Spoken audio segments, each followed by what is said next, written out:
Hello, listener. This is Suyana, reading Chapter 25 from the All-Inclusive Approach, the Art of Divine Remembrance, entitled Where to Begin. So in Chapter 23 and 24, I was really sharing a lot around shifting perception and perspective into the more inclusive philosophy that is outlined and really the foundation of this book. And we'll continue developing that perception in Chapter 25, Where to Begin. So, what really needs to happen for you to get there? If everything is divine and all things are merely an expression of this divine energy that permeates, animates, and exists within all things, what truly needs to be done? What could possibly be wrong with the infinite intelligence that it would require your intervention? I have found this question perplexing for many years now. What I eventually realized was that my perception and perspective were being called into an evolutionary process, which I speak about quite frequently in this book. I was invited by my true nature so that I could become a fully aware participant in the unfolding of my blessed existence. It may seem strange to think of yourself as an I being called by an eternal I to participate in life from a place of heightened awareness. You might think, am I not already aware? You may be aware that you are a person with a spirit. You may even believe you are a spirit with a body. However, these concepts still separate the two aspects of you that feel some degree of disconnection or separation and the eternal I am. They remain separate until the integration process is complete. At that point, the I that was you fully matures into the I that is all. We often believe that change is required for this transition to occur, but what really needs to shift is the idea that you are not enough just as you are in this moment. That you as an individual needs to dissolve your individuality in order to be part of the oneness. These are constructs of a mind in evolution, which keep us disconnected from the present moment, the only place where all authentic power and truth reside. Once this understanding integrates into your worldview, you stop asking, why is this happening or not happening? Instead, you acknowledge that you are experiencing the most supportive reality required to expand and grow into your soul's highest expression. That reality highlights the most authentic and loving knowledge of your inner world, whether it's victimhood, empowerment, apathy, acceptance, love, or boredom. Whatever arises within you is there to be witnessed and embraced. Nothing is devalued when you see the divine expression in all, including everything that arises within you. Inclusion begins within. The truth is that we are each building momentum toward our highest expression. The pressures, talents, challenges, gifts, obstacles, victories, setbacks, triumphs, addictions, distractions, and strengths we experience are all part of the process of stepping into our fully aligned selves. This process was the motivation that drew you into a body, to choose a series of experiences, and to commit to the physical playground that is Mother Earth. It wasn't punishment. It wasn't a fall from grace or a cruel joke played on you by an unfeeling authority. It was the gift of life. You couldn't wait to be here, to exist with your energetic companions, to experience the reality of time and space. As an expression of the one great consciousness, you knew you had all of eternity to know and experience yourself. This was another avenue to learn, grow, share, connect, and lovingly express the infinite eternal source. Since you are reading this book, chances are you are aware that the world is changing. Or maybe you're wondering why everything feels so unstable or uncertain. We are shifting from a fear-based paradigm into a creative and collaborative one. During this transformation, each individual has the gift of free will to embrace and trust this shift or to fear and resist it. Either way, no matter where you find yourself on the spectrum of acceptance to resistance, know that you can choose, moment by moment, to accept where you are and remain open to something new and expansive. Each moment, every circumstance and situation invites you to hone your powers of perception and become more intentional with your perspective. Whether you choose willing participation, unbending dominance, or absolute resistance as your approach to this transformation, you are most certainly part of this evolving reality. There is no escaping it. We are all one, united in this energy. The circumstances you experience, for example, feeling unexcited about a job you once enjoyed, noticing disconnection from a partner you were deeply in love with just a year ago, or even witnessing your house burn to the ground with all your possessions inside, are not inherently good or bad. They are not punishment or reward. Instead, you have been conditioned to view them through a dualistic lens, and that's changing.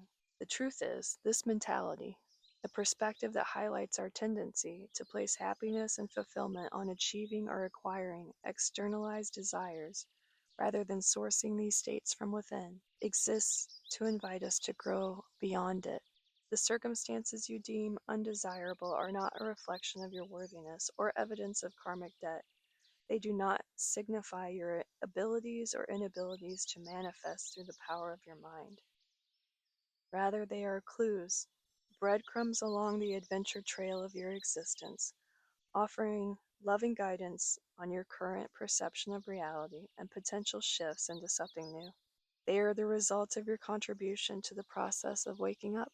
Your mental focus, emotional content, and personal passions create a constant stream of feedback, which you can use to understand your intentions, perspectives, focus, purpose, and potential new experiences. They are also catalysts for personal growth and expansion.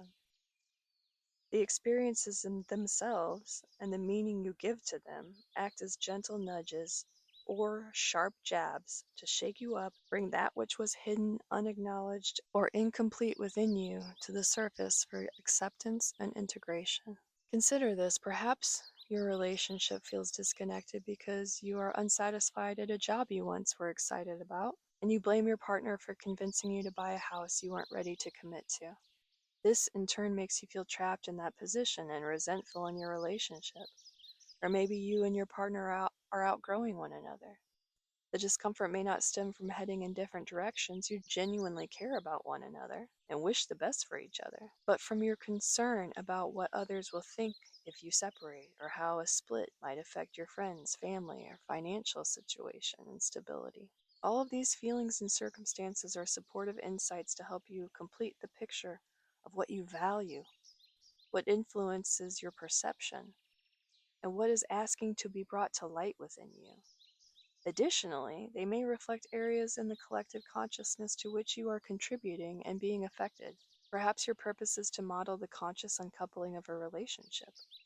Or maybe you're here to help advance the shifts from individual property ownership to cooperative collectives that share land rights while maintaining the comfort and security of individually owned dwellings. Are you willing to play your part? The more you adopt an inquisitive attitude toward whatever arises, the more you'll co-pilot your evolution. It won't be happening to you, it will be happening through you. Receiving insights in real time rather than in hindsight. Doesn't that sound wonderful? To be so present with the parts of yourself asking for attention that you can experience insights and expression while reaching a state of acceptance and gratitude in the moment. This openness allows you to be present throughout the process, feeling the completion of healing as it occurs.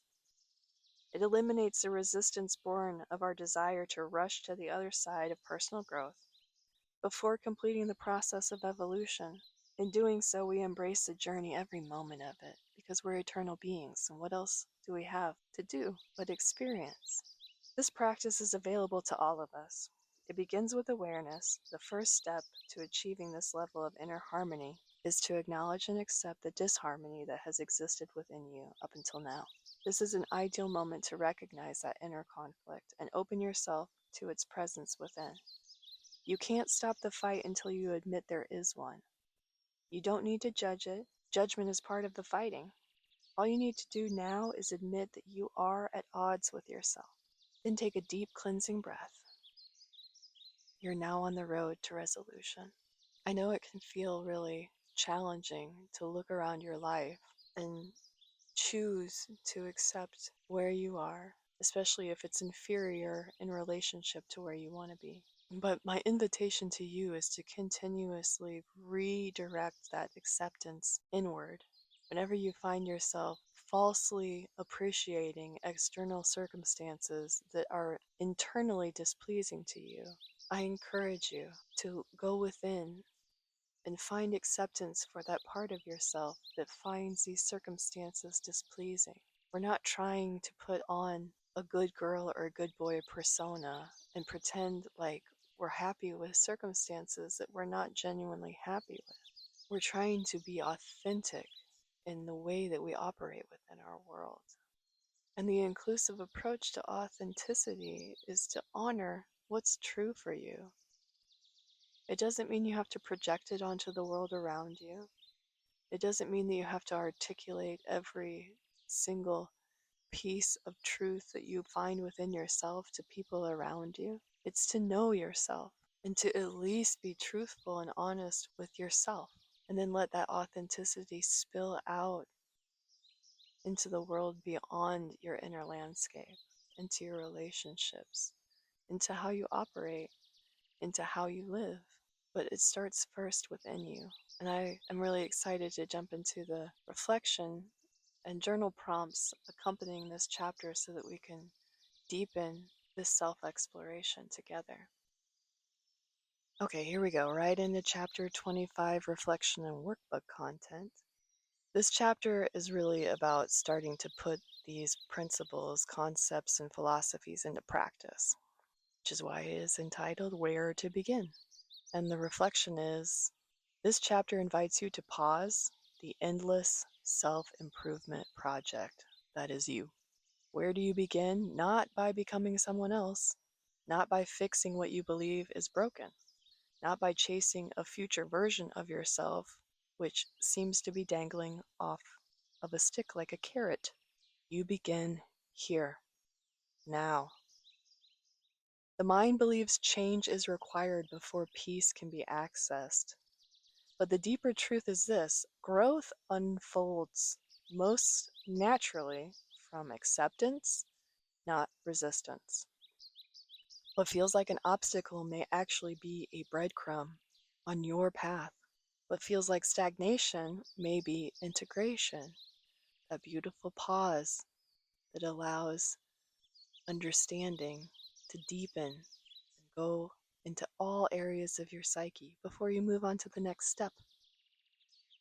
Nothing in your life is misplaced. Nothing is late. Nothing is outside the design of your evolution, your unique personal evolution.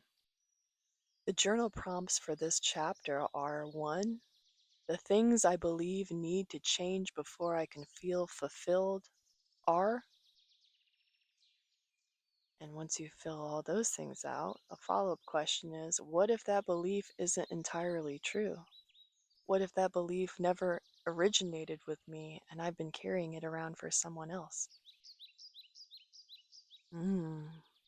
Riddle me that. Number 2, a part of my current reality that feels frustrating is.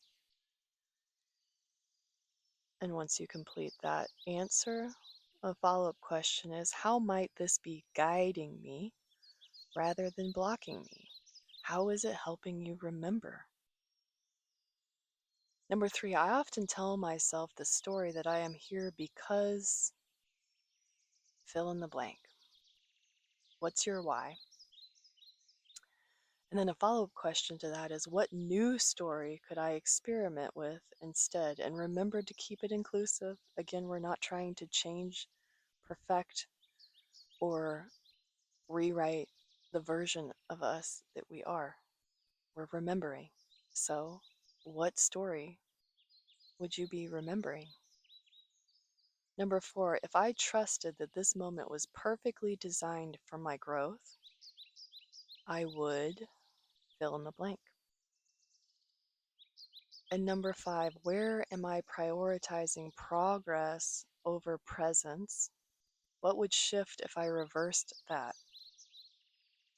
This forward-thinking linear approach to life has made us really disconnected from the present and overly obsessed about progress. But a lot of the ways that we look at progress are from the vantage point of it happening in the future. And so the present feels somehow a little bit lackluster, a little bit unfulfilling, a little bit disappointing, oftentimes.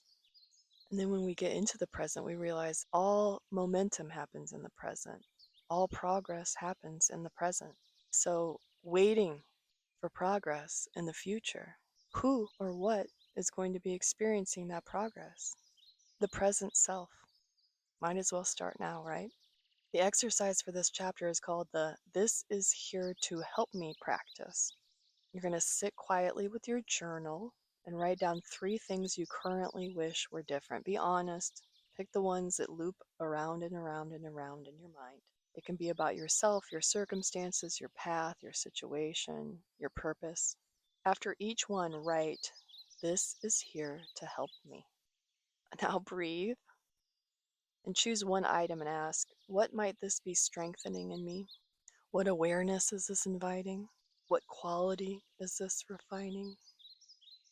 What clue is this offering me? Next, place your hand over your heart and repeat, nothing is against me. Everything is guiding me. I begin here, now, as I am.